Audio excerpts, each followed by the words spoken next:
একটা জিনিস আমার হিংসাও হয়।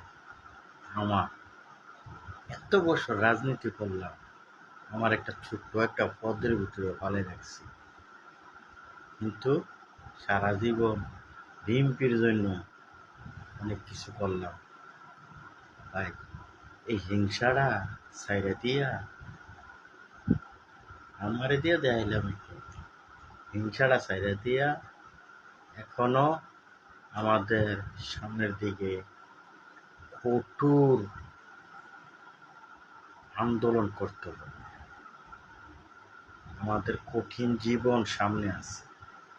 আমাদের নেতা তারেক ভাই যেগুলা কথা বলে সবগুলা ফলো করবে।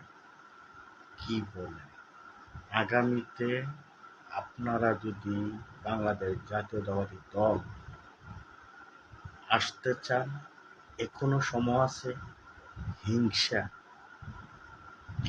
আরে আমি রাজনীতি করছি, আমি একটা পদ পাইলাম না, বড় ছোট্ট একটা পদ দিয়ে রাখছে।